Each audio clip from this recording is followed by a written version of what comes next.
Greetings and good afternoon. Welcome back. So, we're continuing with the financial series.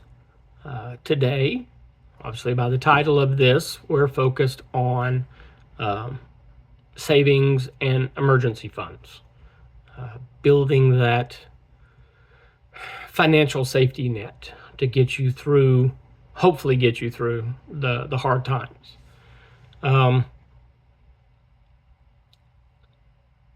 The savings, as I said, hopefully will get you through, but without these savings, the stress and chaos in your life are just going to be potentially astronomical, depending on the level. But as long as you are developing the right strategies, the right methodologies, the right mental attitude, financial attitude toward this, you'll have a better chance of coming out the other side,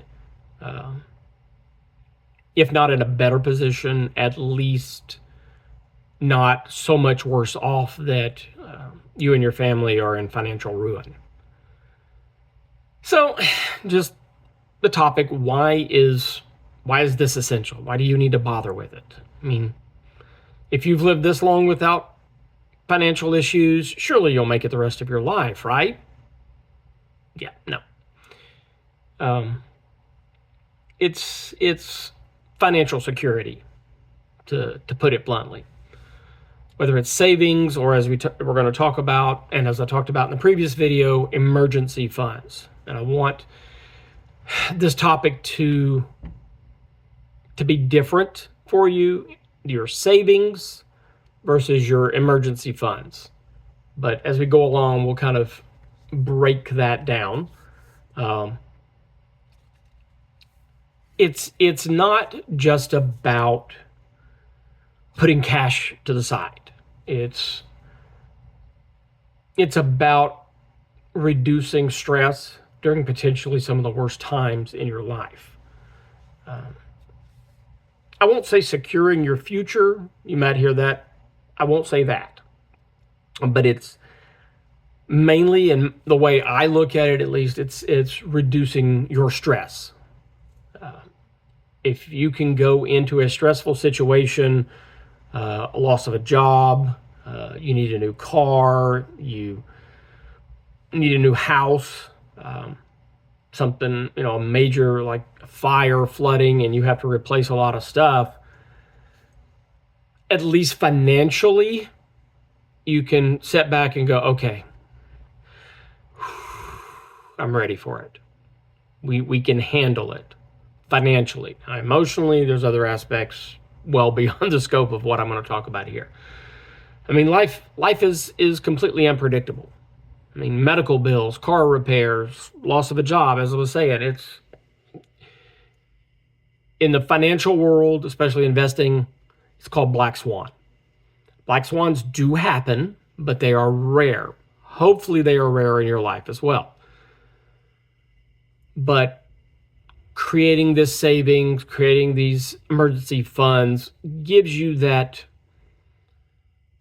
independence in the long run as you build out your savings and your emergency funds, even onto your investments, that you don't have to become dependent on these predatory loans or predatory credit cards that offer you, hey, we'll give you a $10,000, $20,000, $50,000 limit, but the fine print says you've got 20, 30, maybe even 40% interest rate.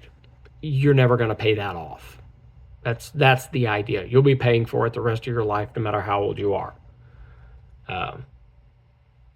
Getting you away from those. If you are in those situations, you've got those credit cards, go talk to a professional now. Get out from underneath those. Some kind of financial advisor hopefully will be able to help you. And it's going to be a tough road, but getting that financial independence, it'll relieve so much stress in your life. if you've ever been there, you'll understand. So whether you're young, you're old, the sooner you start these programs, the better. As with any project, any idea, the sooner you start, the better. So learning, even if you're just currently learning about the financial journey, great. You're probably ahead of a lot of your peers. Actually going in, doing the financial savings, you'll be well ahead of your peers. Most people just don't look at it that way. They live paycheck to paycheck. Different types of savings accounts, as I was talking about. Your emergency fund is your safety net. Covers just the unexpected expenses, medical emergencies, home repairs, job loss, stuff like that. It's meant to get you through. Emergency funds, they are recommending, most places you'll see, are 3 to 6 months. Obviously, just my own experience, my own recommendations, I would push toward that 6 months. But again, anything right now is better than nothing. As I've heard before, get off 0. If you can get to 1 month, slowly work your way up to 2, then 3. Get there. Do some things. Other things is savings, short-term savings. Another way to think about it is targeted savings. So your savings for something specific. Short-term saving, something specific, like you want to take a vacation, Christmas, birthday, saving for gifts. Maybe you want to plan for home upgrades, plan for a new car. Targeted savings. And then there's the long-term savings, is like your retirement. So your 401ks, your IRAs, certain investment accounts, which you're going to just put a certain amount of money in, set it and forget it. Okay, you're not touching this until you're in your 60s, potentially even 70s. So just whatever that does over time, the market is going to go up and down. Your investments are going to go up and down. And just let it ride. And then investment savings, these are obviously savings that are focused on your stocks, your bonds, and other types of investment vehicles. Again, see an investment professional for that. Now, for each of these, as I recommended in the last video, and again, this is just the way I look at it, live your own life, do your own thing. I recommend not only different accounts for these, especially your emergency fund, but if possible, even a different bank for this. You want to add that extra layer to getting to these funds. Not to make it difficult, but to make you think, do you really need to tap into your emergency funds? Emergency funds should be for emergency, not because you want to go have a fancy dinner with your spouse, or you want to impress your boyfriend, girlfriend, your boss. This isn't what emergency funds for. Emergency is stuff has hit the fan, and you've got to find a way to get to the other side of whatever this emergency is. So separating yourself from making it easy, and to where you have to go at least an extra step or 2 to gain access. You can't just, well, here's my debit card or credit card, boom, I keep it in my wallet. No, you have to keep a separate card or a separate account where you actually have to go. You have to open a lockbox or go to a separate place in your house where you keep this, a separate file folder, pull out this card. And in that process, thinking through, do I really need this?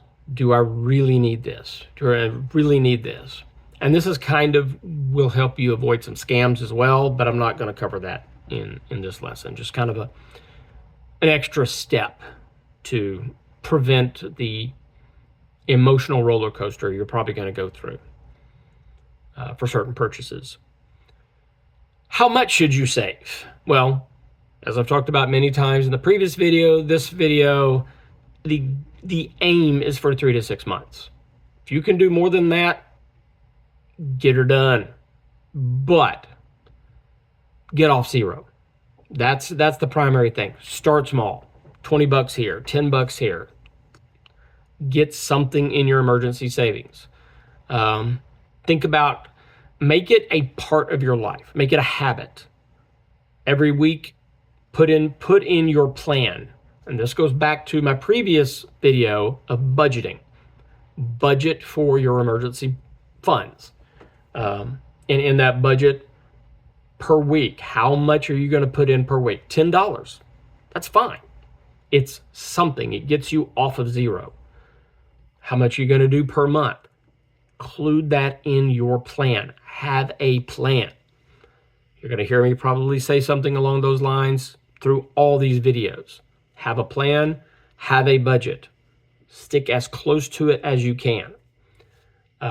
Same with your short-term savings, your targeted savings. Have a plan. Specific goals, specific amounts, target dates. You want to put a certain amount per week, per month in this specific account, and this specific account is for whatever your targeted savings project is. As I said, home renovations that you want to do, home upgrades, you want to take your family on a vacation.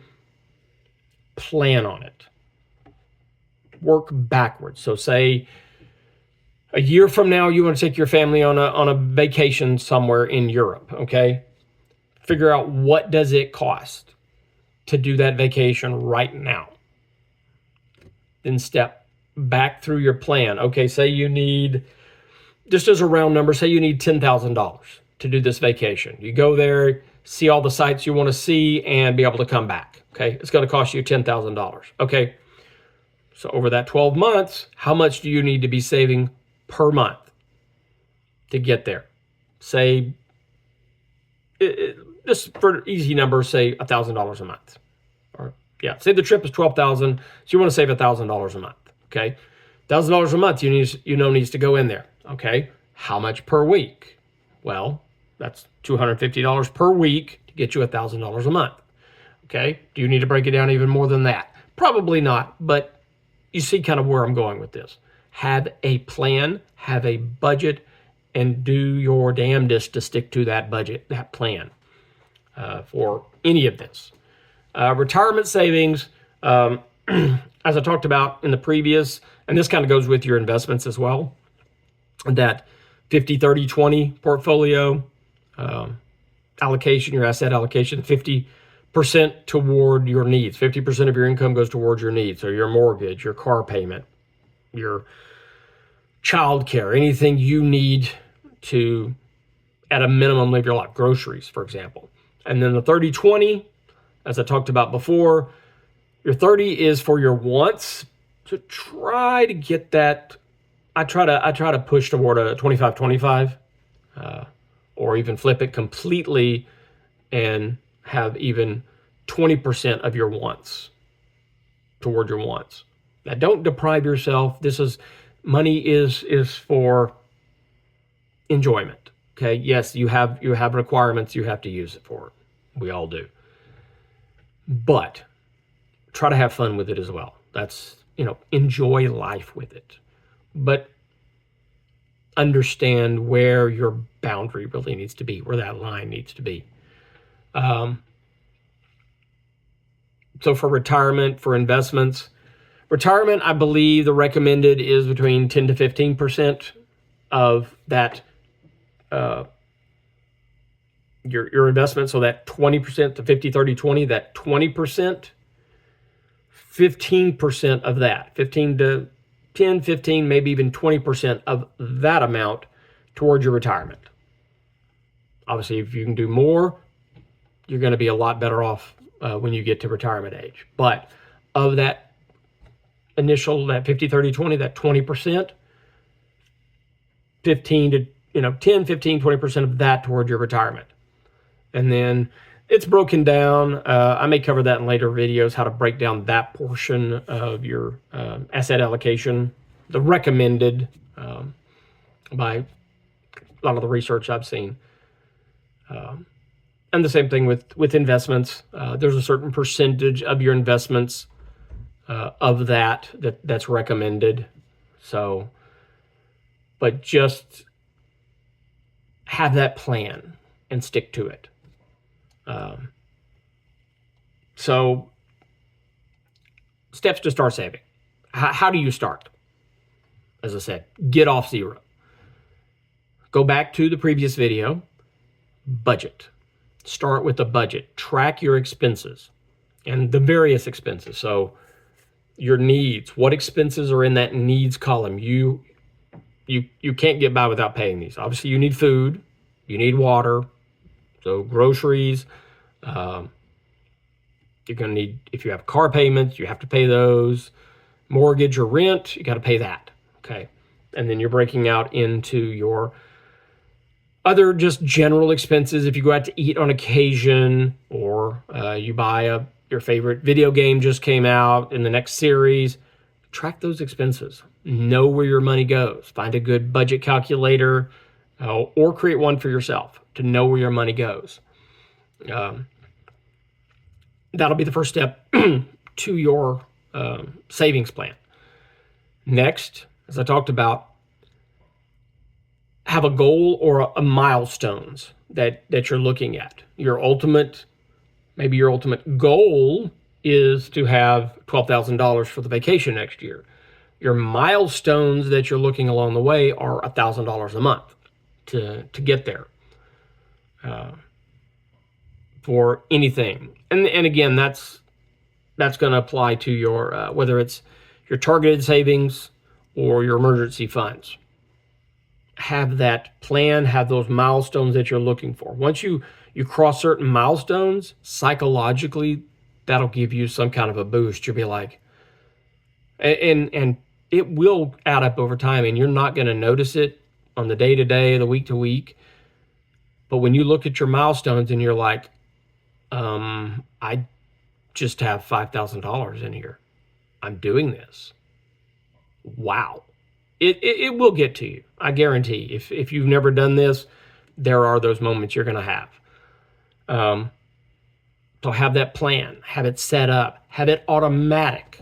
If you can go ahead and through your company, have that money taken and direct deposited to a specific account for this purpose.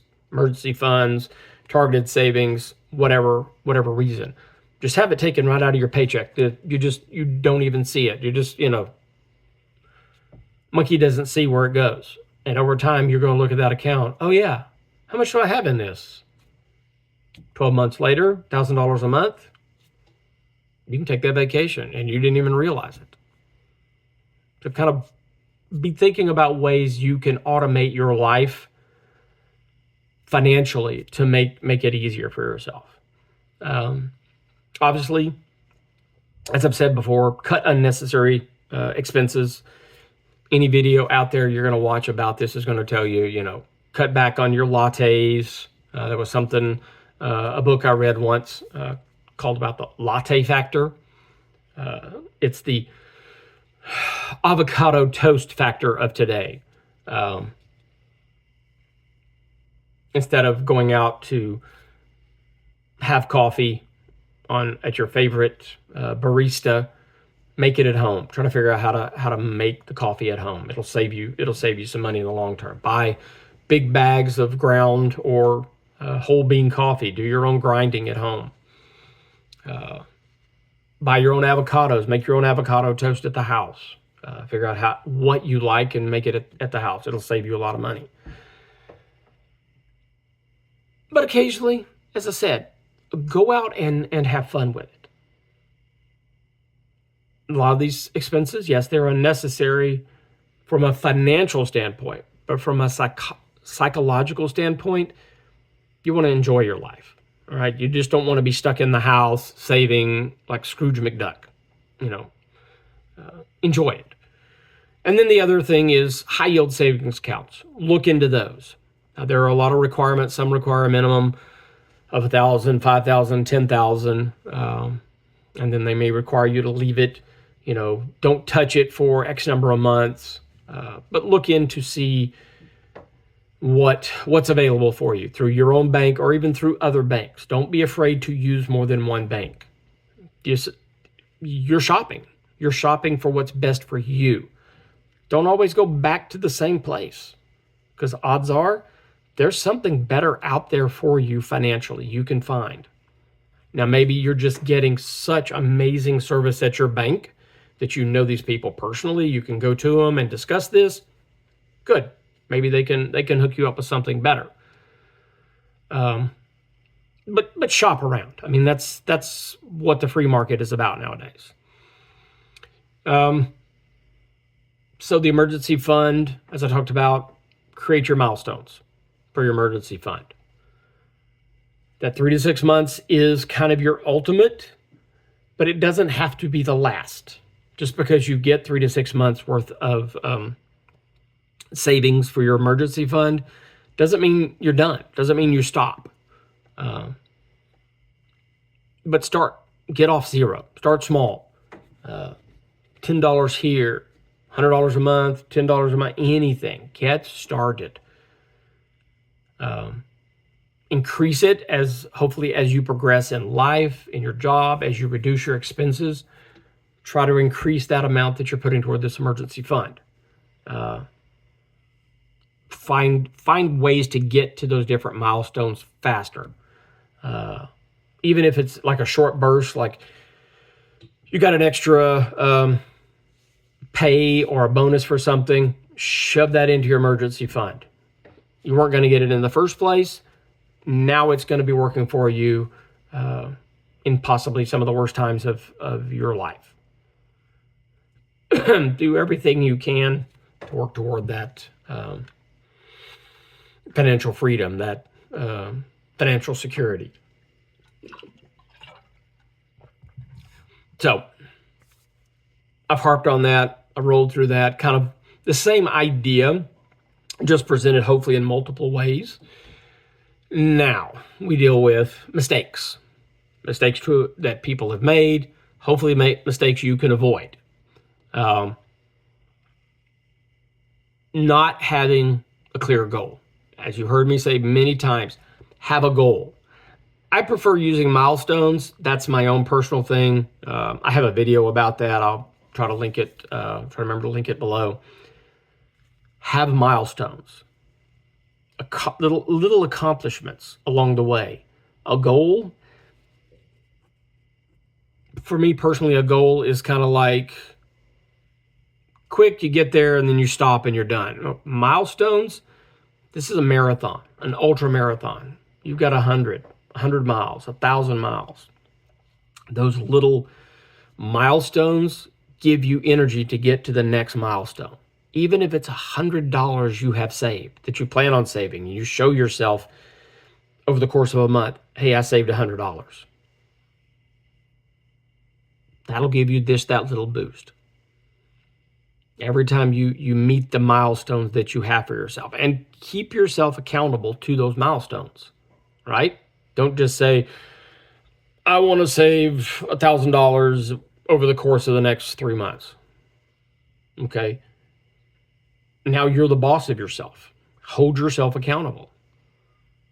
Find ways to meet those milestones. And if you can't, find out why.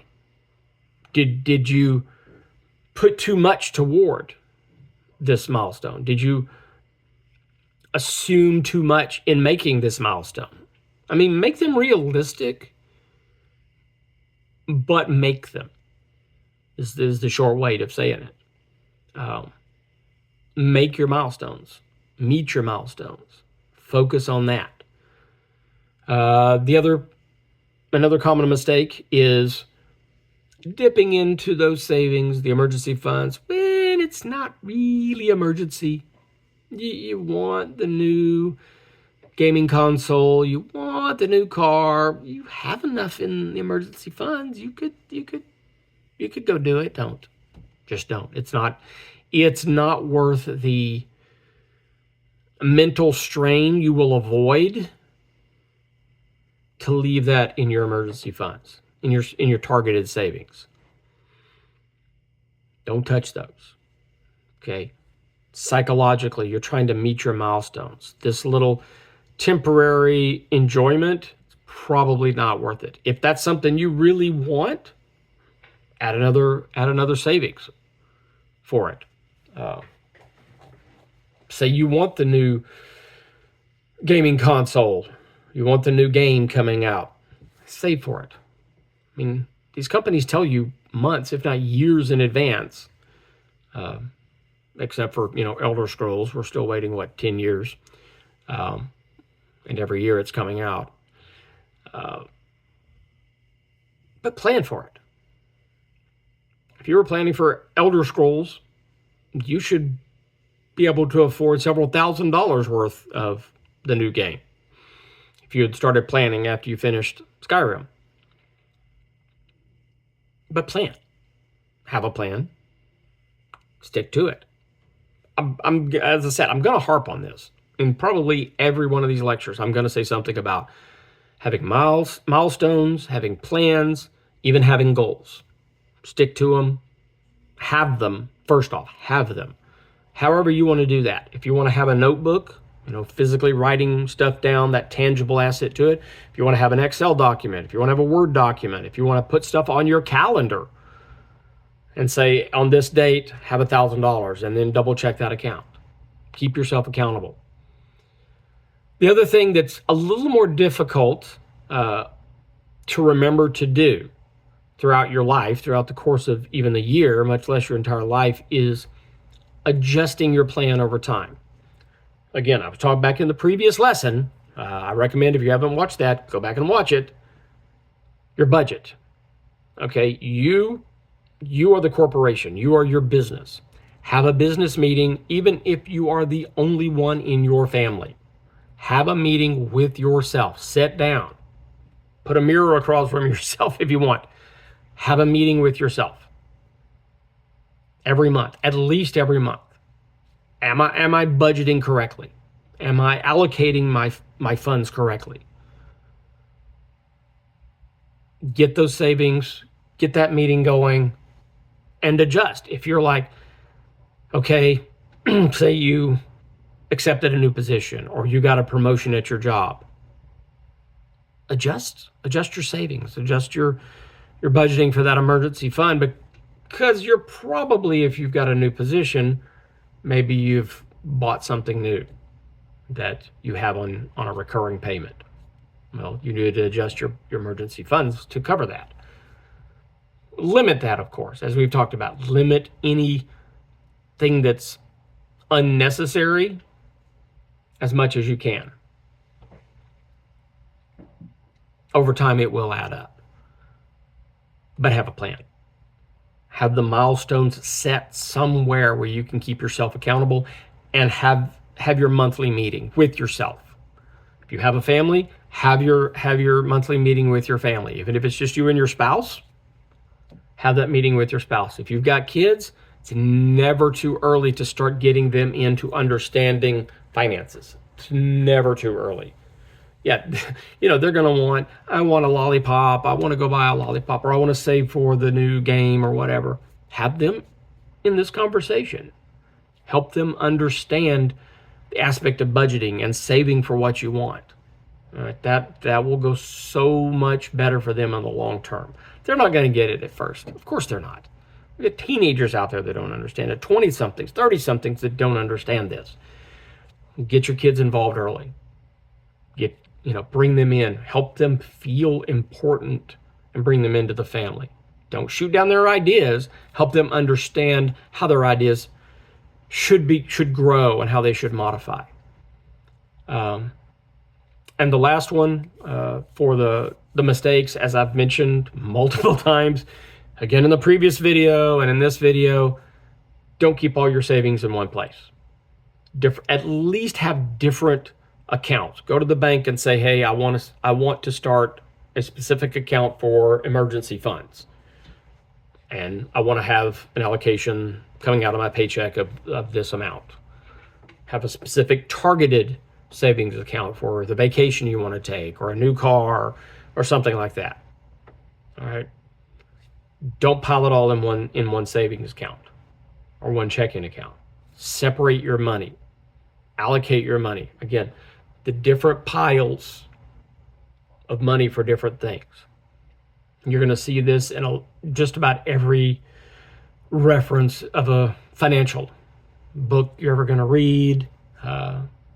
Going back to even, what was it called? The Wealthiest Man in Babylon. different pots of money for different reasons. All right.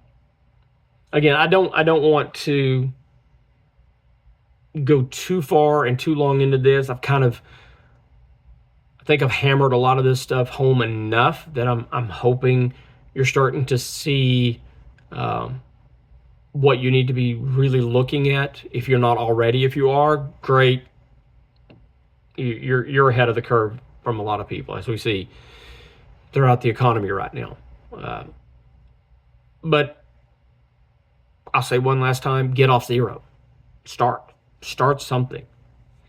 $2, $10, $20. Do something. All right. Thank you for joining me. Have a wonderful day.